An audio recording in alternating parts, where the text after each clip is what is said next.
The Machiavellian concept, the end justifies the means, has been a source of much of the evil the world has known. One example is the Western intellectuals, who viewed themselves as humanists, but nevertheless supported Stalin, believing that his atrocities were necessary steps for humanity to achieve a better future. But if we do not accept that the end justifies the means, what's the alternative?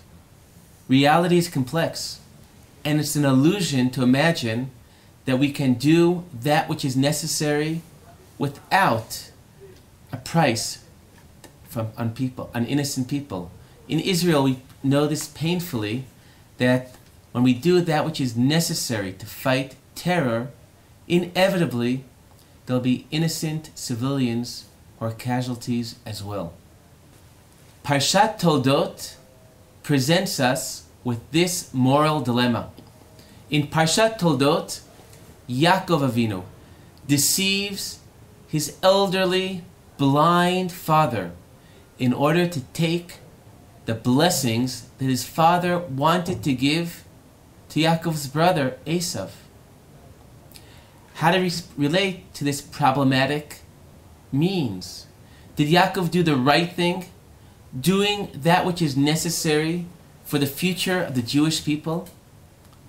Or did Yaakov do that which is unacceptable, to deceive your own father, to take advantage of his disabilities, to lead him to great anguish, as the Torah tells about the great cry of anguish that Yitzchak gave out when he discovered that he was deceived? Neither possibilities seems palatable.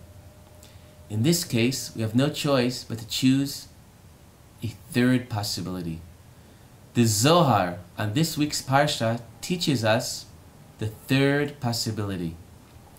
The Zohar begins by demonstrating that so much of Yaakov's suffering in his later life results from this incident.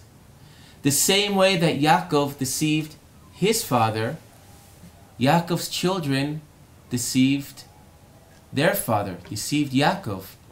And they were deceived in the same way. Yaakov deceived his father with goats. He dressed himself up with goat skins so that his father would think that he is not Yaakov, but rather Esau. Yaakov's children slaughtered a goat, and with the blood of the goat, they put it on the clothing of Yosef to deceive their father to believe that Yosef was devoured by wild animals. In addition, we all know that the same switch around in the same way we had between Yaakov and Esau takes place later when Lavan deceives Yaakov, who wants to marry Rachel and ends up with Leah. So by this point in the Zohar, we're sure that the Zohar's conclusion will be that Yaakov did not do the right thing, because he suffered so much, so clearly he was punished. Clearly he did not do the right thing. But then the Zohar surprises us by telling us Yaakov did the right thing. Yaakov did that which is necessary. But the Zohar teaches, even when you do the right thing, you must take responsibility for the consequences of your actions. And Yaakov created great suffering, great anguish to his father. And that pain had to be responded to.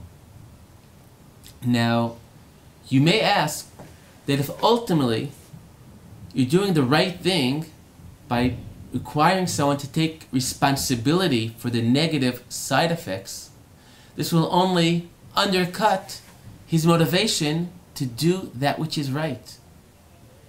Now, this is true, but it's also important for people to know the price of their actions.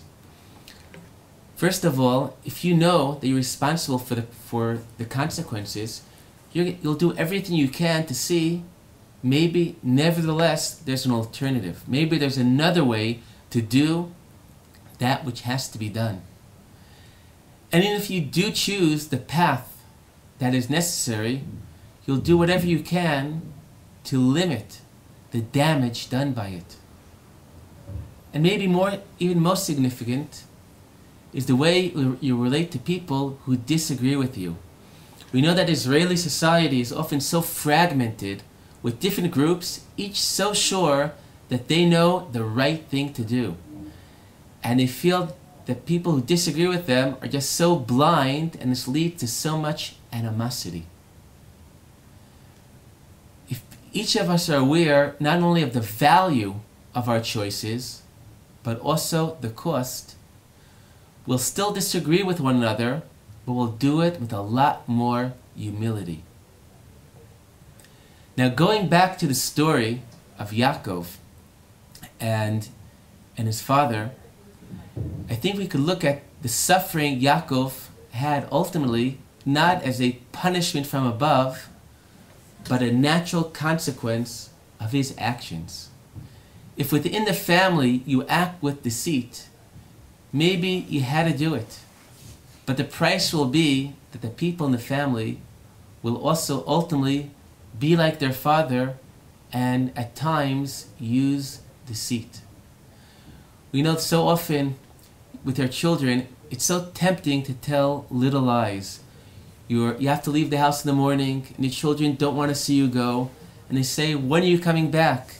It's so tempting to say, "I'll be back soon." But if you don't come back soon, they will learn that the truth is dispensable.